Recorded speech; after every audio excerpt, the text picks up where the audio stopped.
C'était un fantôme, une machine venue du futur, retrouvée dans la tombe du passé. Pendant 2000 ans, elle a dormi dans l'obscurité écrasante du plancher océanique, un secret gardé par le silence des abysses. Quand elle fut enfin ramenée à la lumière, elle nous a présenté un paradoxe si profond qu'il a fracturé notre compréhension du monde antique.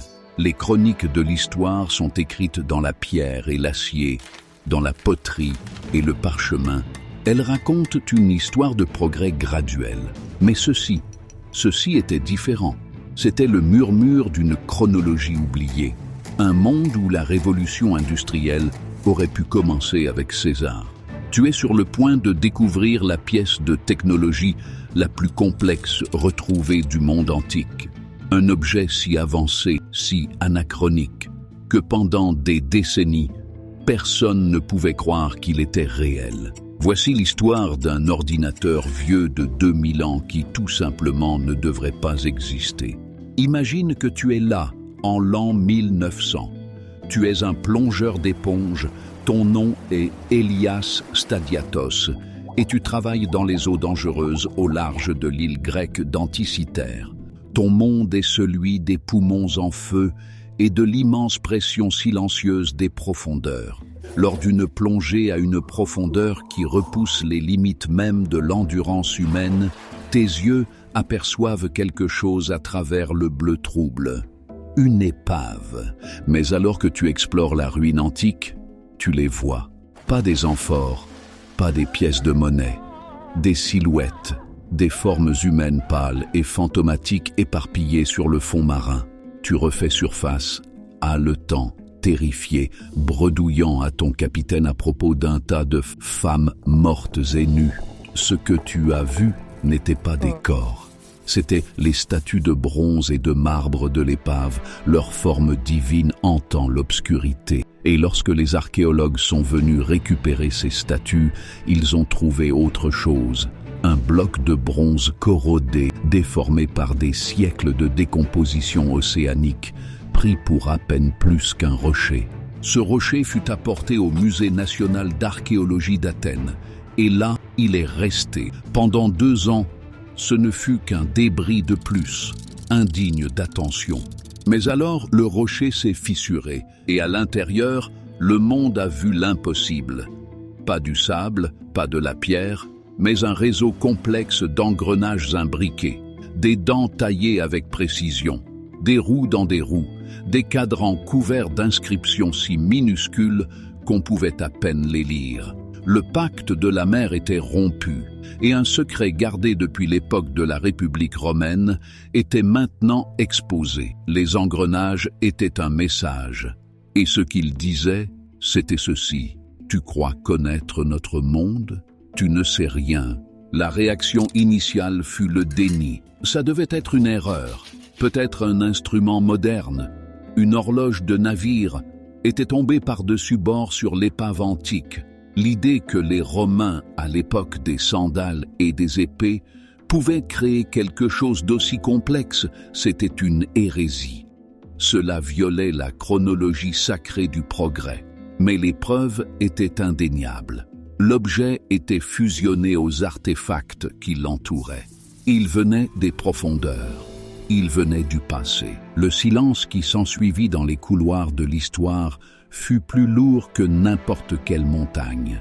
Pendant les 70 années qui suivirent, les scientifiques ont fixé ces fragments, essayant de déchiffrer le langage du fantôme. Ils ont utilisé des rayons X, puis des scanners CT avancés, retirant les couches de corrosion, reconstruisant numériquement le cœur de la machine. Et la vérité qu'ils ont découverte était plus stupéfiante que tout ce que l'on avait osé imaginer. Ce n'était pas juste une horloge, c'était le cosmos dans une boîte. Plus de 30 engrenages de bronze distincts, taillés à la main, étaient interconnectés dans un système d'une sophistication à couper le souffle. En son cœur se trouvait un engrenage différentiel, un dispositif si complexe que les historiens pensaient qu'il n'avait pas été inventé avant le XVIe siècle. Tu en as déjà vu un. C'est ce qui permet aux roues de ta voiture de tourner à des vitesses différentes dans un virage. Et le voilà, fonctionnant dans un monde éclairé par des lampes à huile. Que faisait cet esprit de bronze? Il ne se contentait pas de suivre le jour ou le mois. Il modélisait les cieux avec l'âme d'un poète et la précision d'un mathématicien. Tourne l'unique bouton sur son côté et l'univers se déroulait sous tes yeux. Un cadran à l'avant montrait la position du Soleil et de la Lune par rapport au zodiaque, ainsi que les 5 planètes visibles à l'œil nu, Mercure, Vénus, Mars, Jupiter et Saturne. Mais c'était la connaissance plus profonde de la machine qui était si troublante. Elle tenait compte des variations subtiles de l'orbite de la Lune, sa trajectoire elliptique la faisant accélérer et ralentir.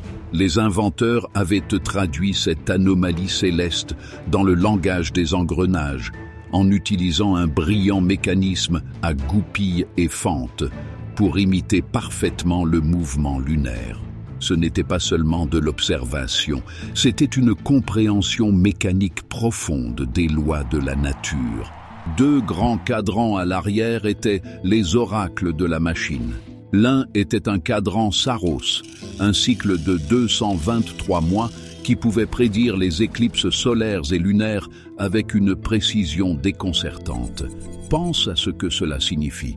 Pour un monde qui voyait un soleil obscurci comme un présage terrifiant des dieux, cette machine offrait le pouvoir de la prophétie. L'autre cadran était un calendrier pour les Jeux panhelléniques. Il ne te disait pas seulement la date, mais quand les prochains Jeux olympiques auraient lieu. Une décision qui pouvait façonner le destin d'une cité-État ou une trêve dans une guerre commençait par le tour simple et régulier d'une manivelle en bronze. Le pacte était rompu. La volonté des dieux n'était plus un mystère. C'était un calcul. Mais cela soulève la grande énigme. Qui possédait cette connaissance divine? Aucune signature n'a jamais été trouvée. Les inscriptions sont une feuille de route, mais le cartographe est un fantôme. Pendant des décennies, les créateurs furent considérés comme des génies anonymes, une école de génies disparus. Mais il y a des murmures dans les textes anciens. L'homme d'État romain Cicéron, écrivant au 1er siècle avant Jésus-Christ, à l'époque même où le navire d'Anticythère a coulé, décrit 2 machines similaires. Il a écrit à propos d'une sphère de bronze qui modélisait les cieux, un dispositif si ingénieux qu'il pouvait reproduire les mouvements du Soleil, de la Lune et des 5 planètes. Et il nous donne un nom. Le créateur de ces dispositifs légendaires était le plus grand esprit du monde antique, Archimède de Syracuse. Archimède, l'homme qui a crié « Eureka », qui a conçu des armes de guerre qui tenaient les légions romaines en échec. Il n'était pas seulement un mathématicien, c'était un maître de la mécanique. Son œuvre avait 2000 ans d'avance sur son temps. Il fut tué en 212 avant Jésus-Christ, des décennies avant la construction du mécanisme d'Anticythère. Mais le génie spécifique de ce dispositif, la façon dont il traduit une théorie astronomique complexe en un mouvement mécanique élégant, porte son ADN intellectuel. Le consensus aujourd'hui est que cette machine n'a pas été construite par Archimède lui-même, mais qu'elle est la dernière création survivante de son école de pensée, une tradition transmise par le maître. Tu ne regardes pas l'œuvre d'un artisan anonyme, tu regardes l'héritage d'une légende. Et ceci révèle la vérité finale et la plus profonde du mécanisme.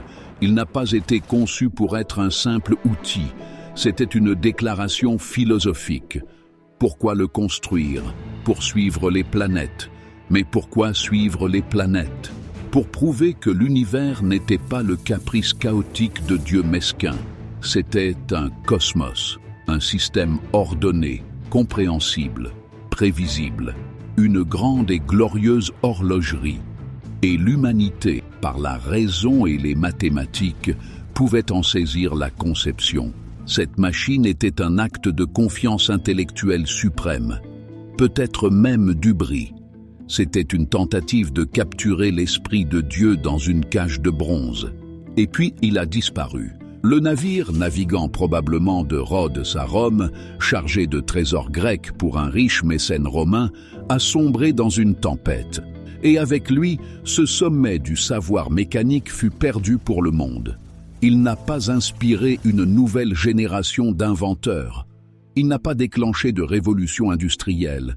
Ses secrets furent engloutis par la mer. Pendant les 1500 années suivantes, rien d'une complexité approchante ne sera fabriqué par des mains humaines.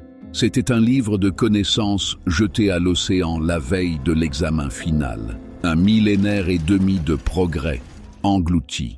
Le mécanisme d'Anticythère n'est pas juste une curiosité scientifique. C'est une leçon profonde sur l'histoire elle-même. Il nous enseigne que notre histoire n'est pas une simple marche linéaire du progrès. C'est une chose fragile, remplie de sommets de génie oubliés et de vastes vallées silencieuses où le savoir se perd. C'est un témoignage de ce qui peut être accompli et un rappel terrifiant de ce qui peut être effacé. Pendant 2 millénaires, il a attendu. Un prophète silencieux dans une tombe aquatique. Il a attendu une civilisation qui pourrait enfin regarder ses engrenages et comprendre le rêve cosmique de ses créateurs. C'est le fantôme d'un monde qui aurait pu être, un écho obsédant d'une chronologie où les étoiles furent conquises non pas avec des fusées, mais avec des rouages.